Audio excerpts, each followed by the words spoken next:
Hello, booktube, and welcome to a very special kickoff episode of April Adventures, where we'll be talking about The Hobbit by JRR Tolkien. Und ich habe auch hier mit mir meine Ausgabe des Kleines Hobbits auf Deutsch for all of you Germans and Austrians and Swiss. And today is going to be a really, really cool day because I'm in my Hobbit hole right now. And I was thinking, as I was planning this video in my little notebook right here, I was thinking, it's not in the spirit of April Adventures, it's not in the spirit of The Hobbit to do the video in your Hobbit hole. You gotta get out and have an adventure yourself. So that's what I'm gonna do today. I normally don't like to edit these videos at all. I like to press start, like I just fumbled my words just in a little bit. But that's the magic of this thing, is that we're kind of talking. And I like that feeling of start the video, stop it, because it's more like you're spending one-on-one time with a person, and that's what I've kind of loved about this corner of BookTube. But let's have a little adventure with that, and let's do some editing today, and I'll take you around on my adventure. Even though we won't be speaking uninterrupted, it's still just us, me, and the couple of hundred of people who maybe will watch this. So yeah, I'm really excited. I'm going to go have an adventure, and do you hear that? Is that Denson Camp recording of a Hobbit song? Whoa, let's go take a trip, a night walk, and see what this music has to offer. Far over the misty mountains go.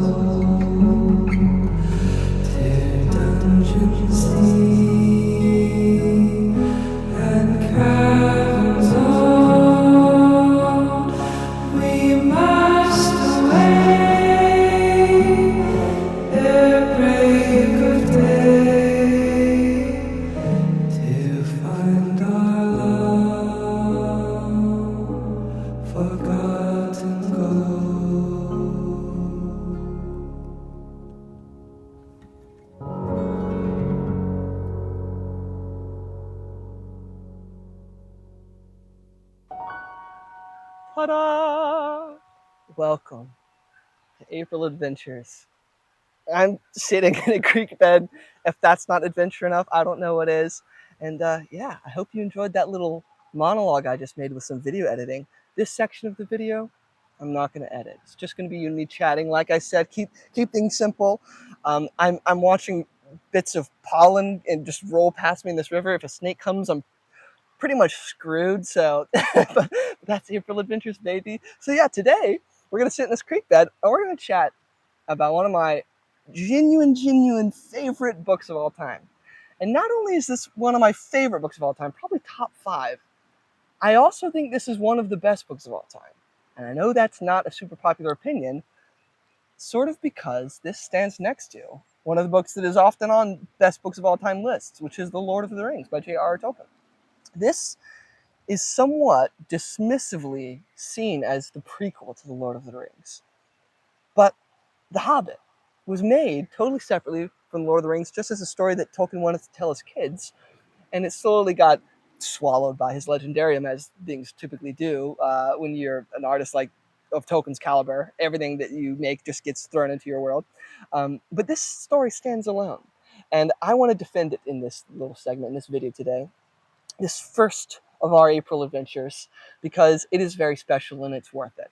I could have talked about Lord of the Rings for April Adventures, because I recently finished them, listening to them on Audible, and they're fresh enough in my mind to make a video. But I want to make a video on The Hobbit because I prefer it, and I know that that's sacrilegious, but it's my opinion. So yeah, let's bed down together, and I'm in a river bed, but you can just be in your actual bed, and let's chat.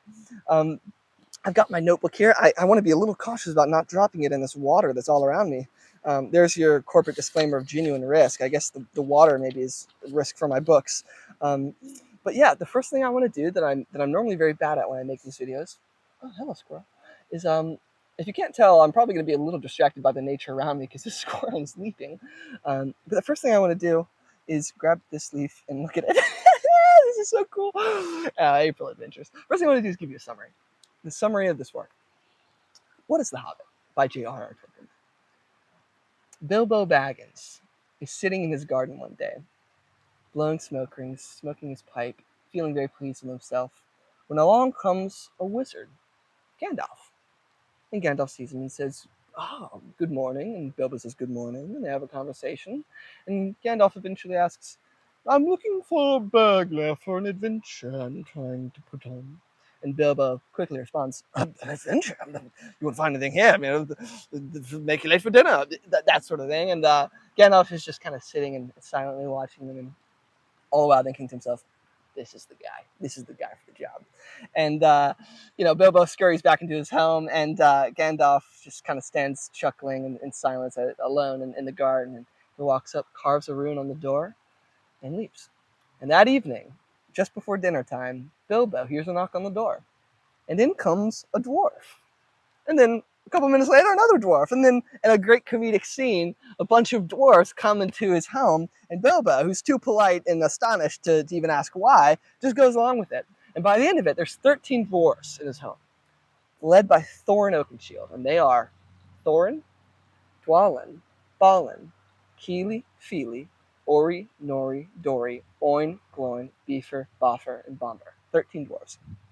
And they recount to Bilbo, over wine and scones of all kinds and beer, the story of how their home was taken from them by Smaug the dragon 171 years previously, who came in fire and fury upon the lonely mountain, upon their treasure hoard, and killed just about everyone, destroyed the neighboring town of Dale, ousted them from their birthplace, and is basically sleeping there to this day, 170 years later.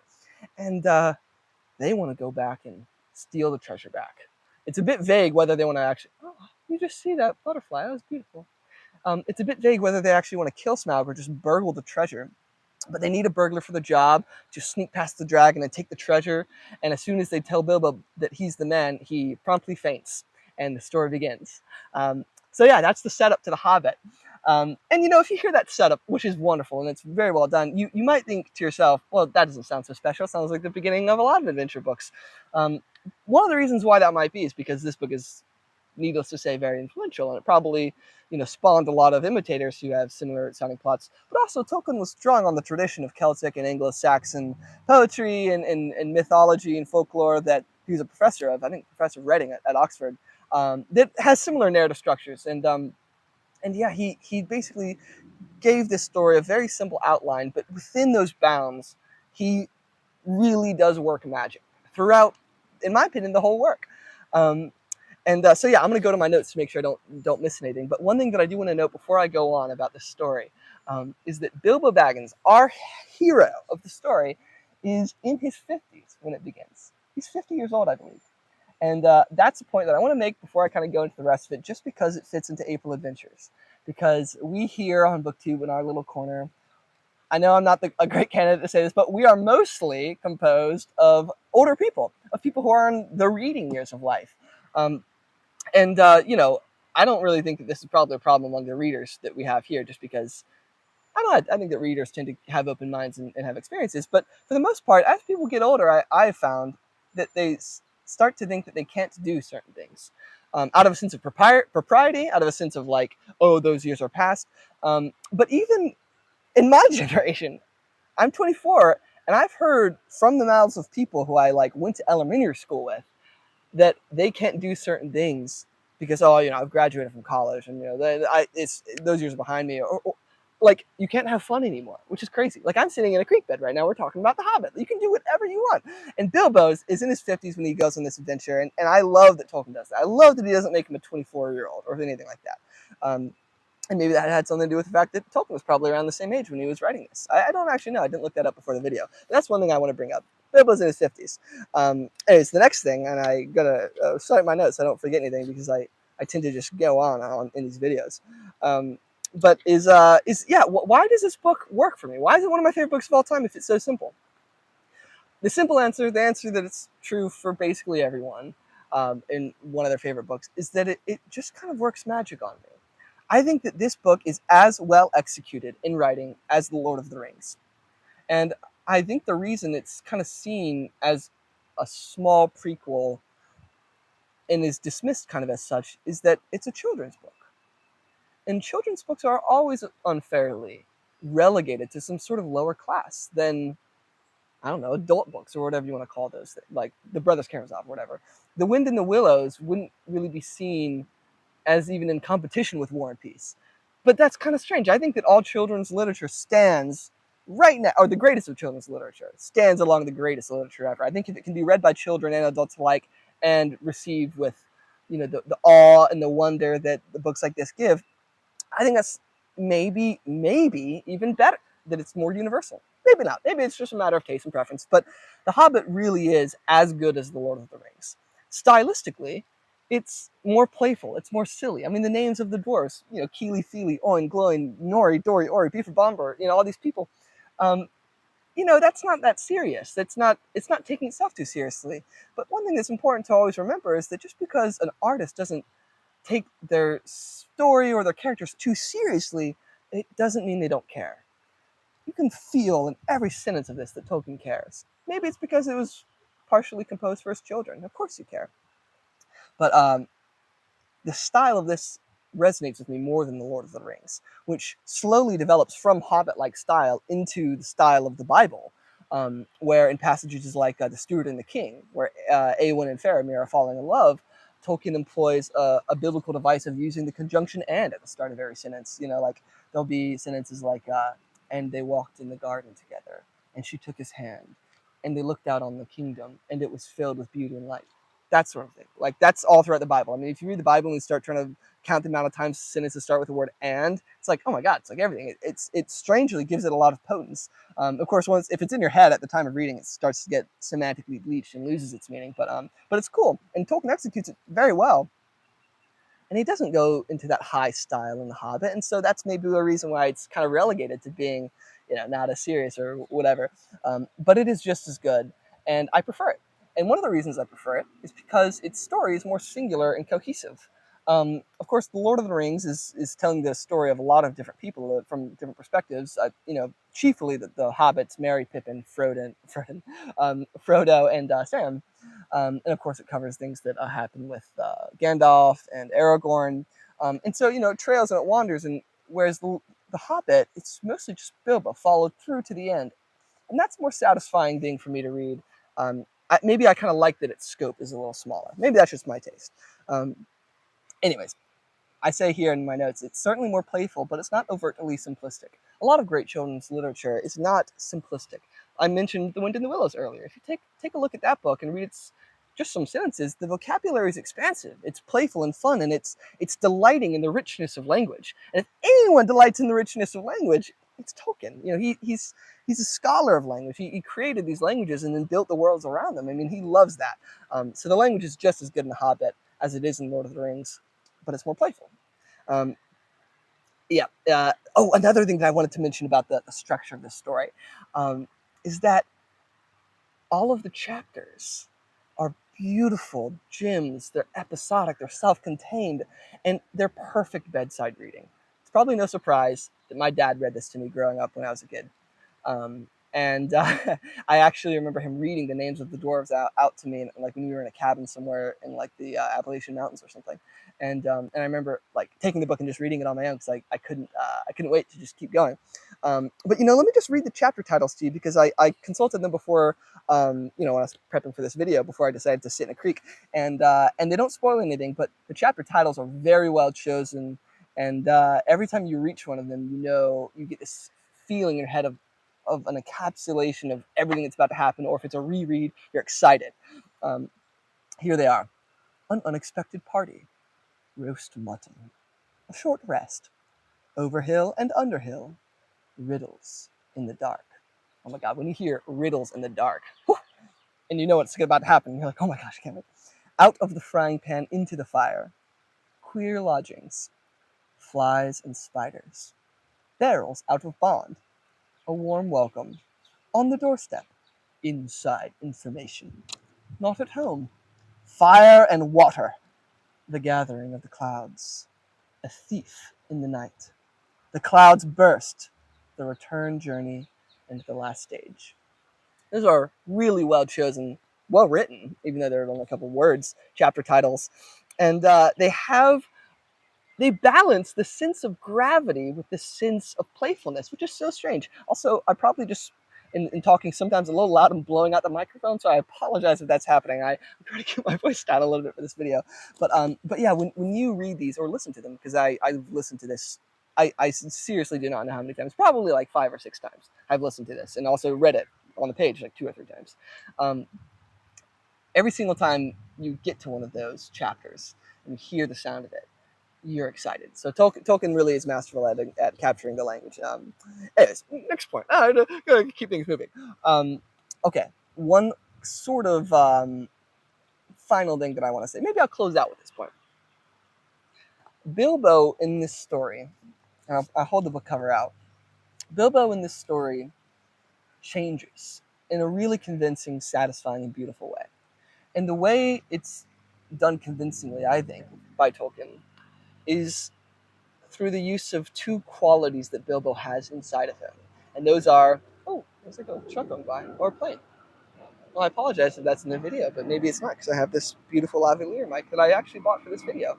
Um, I'm going to adjust my sitting position. But yeah, Bilbo has these two qualities, and those are his tookishness and his bagginsness. And Tolkien, like us, or Tolkien, Bilbo, like us all, is from two families, from the Took side on his mother's side, and the Baggins side. And the Tooks are known for being kind of rough and rowdy adventurers who go off into the woods and play with elves and climb trees. There's a sentence where they they describe the Tooks as people who climb trees, as if that's some sort of like disagreeable activity. And of course the Baggins, who are Baggins is, I don't think they're as rich, but they're much more proper. And there's this sentence in the book where Tolkien says, "You can always predict what a Baggins is going to say whenever you ask them a question." And I keep saying Tolkien instead of Bilbo, but maybe Bilbo is a bit of a placeholder for Tolkien. Bilbo, of course, his name is Bilbo Baggins, and so he's kind of mostly a Baggins type person. But when he hears the Song of the Dwarves, the song that I, made a little cover of and played for a montage in this video, something Tookish awakens in him, and he wants to see mountains. Um, that I know that sounds like just a nothing point, but that has always been very important in my life as an idea, as the idea that we have our comforts, we have our world and our routine, our balanced life. But what's so funny about having a balanced life in which you wake up and you eat in moderation, you drink in moderation, you have a workout plan, is that even if there's balance within that daily life, the greater scope of your life is out of balance because you have to break that up. You have to leave it behind and do something. I mean, that's what the adventure is, I guess. This whole April Adventures thing is for, in a way, because only when you leave it, when you deprive yourself of those comforts, can you really appreciate the joys of having them again. You really cherish showers after a week in the woods. Bilbo keeps thinking about his kettle, his fire, and his armchair. And when you make the decision, when the Tookish part grabs a hold of you and you walk out the door, you know, adventure is just the spirit is infinite. But then sometimes you're sitting, and maybe Bilbo's in a cave, wet, and maybe you're stranded on a mountain, and your toes just gotten sprained, and you're dehydrated, and you've lost the trail, like I have, and got benighted and had to sleep out one time, and these kinds of things that are truly scary, and you think, what did I do this for? Why? The Baggins part of you is still there. You don't leave it behind when you go out, and yet it's like when you come home, you feel like the whole of your life sort of has some sort of greater, like, I don't want to say meaning or depth, because that's too, like, I don't know, that seems a bit too important with a capital I, like I said, but it does have something to it that feels more rich and more joyous. Maybe that's the right word. There's more joy to living in that way, and this book, The Hobbit, more than any other book, gives me that feeling. Gives me the feeling of spiritual ecstasy, of taking a step out the door and going and breaking up the monotony of life and doing something stupid and fun. Maybe there's some risk, because that's kind of what makes you who you are. That's what makes Bilbo who he is. Bilbo wouldn't be Bilbo Baggins if he didn't do that, And he rides this high of this adventure for the rest of his life, and I don't blame him. It's an amazing adventure. So yeah, that's sort of the I don't know. That's sort of the soul of April Adventures in the first place. It makes sense that this is April Adventures numero uno. But yeah, I hope you've enjoyed this video. I'm gonna probably stand up and get out of this creek pretty soon, but I'll probably just sit here for a little while and enjoy it because it's really beautiful. The sun is going down. And yeah, I hope that you have an adventure of your own. This is a little micro adventure for me, just going out into, a place that I've seen before but never really explored, and sitting down and chatting with you. So happy April adventures, everybody. I'll see you next time. I'll probably be talking about 20,000 Leagues Under the Sea, which I'm reading now. I'll probably have to find some deeper water than this to do it. Yeah, next video I'll be just like underwater for the whole duration. You'll be able to hear me. But yeah, I hope you enjoyed, and I'll see you very soon, BookTube. Thank you.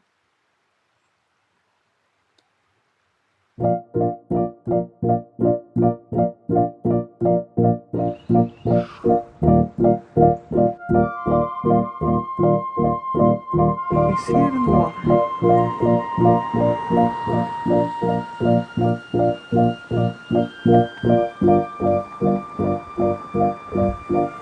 There's a turtle. Huh. I am parking my bike at the creek bed. I saw like a razorback turtle or something down there, so I'm gonna go explore. I know this is a BookTube video, but we're making this kind of a hybrid adventure video, so let's go see what's down there.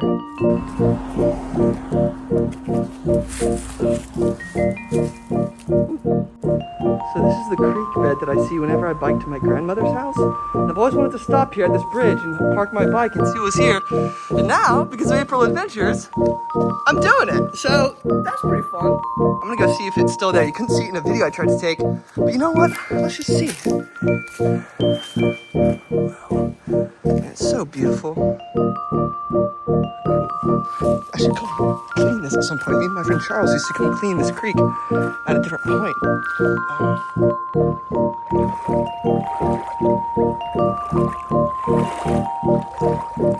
That might be a good snake stick in case any snakes try to be mischievous. Well, it seems my turtle friend is missing in action, so we're gonna let him be. I only wanted to observe him anyways, but I think what I'll do is I'm just gonna follow this creek downstream and see where it goes. I don't think it's gonna go to properties. It feels a little bit more, I don't know, barren out there, more wild. Butterfly.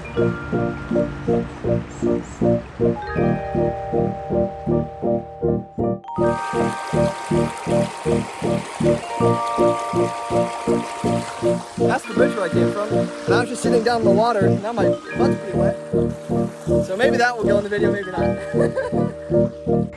Okay, I just finished wrapping up filming that video over there. I'm walking back to my bike on the bridge, and I don't know if I should end the video on this note, but I think I'm a witness to like a turtle homicide happening right here. One of them I think is pretty close to killing the other one, so...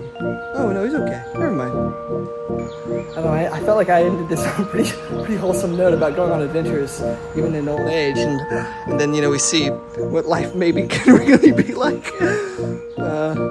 So, yeah.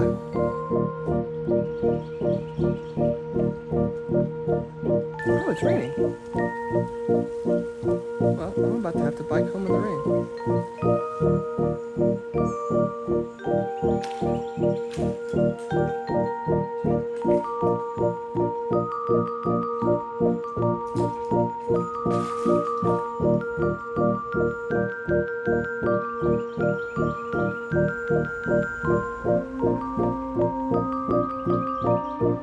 Oh, he's biting his hand.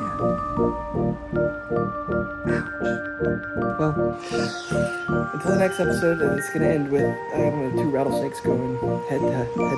So, bye, BookTube. I'll see you on the next episode. Come on, guys, choose love. Choose love. Don't do it. Oh, gosh.